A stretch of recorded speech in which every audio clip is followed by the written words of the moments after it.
क्या करने वाले हैं, देखिए मेरे पास ये i7 में 12th जनरेशन लेटेस्ट प्रोसेसर है 12700K। तो इसे मैं आपको देखिए, ये मेरे पास मदरबोर्ड है गीगाबाइट का Z690। ये इसका बोर्ड है, मेरे पास डब्बा है, देख सकते हो यहाँ पे Z690 है। तो ये प्रोसेसर की फिटिंग करना दिखा रहा हूँ कैसे करते हैं।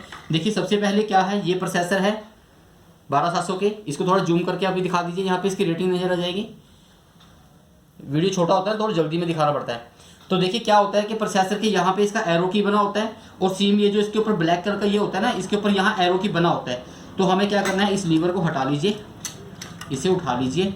उसके बाद देखिए यहाँ प्रोसेसर में 2 कट यहाँ होते हैं, और सेम डायरेक्शन में यहाँ पे 2 कट होते हैं, 2 कट नीचे होते हैं।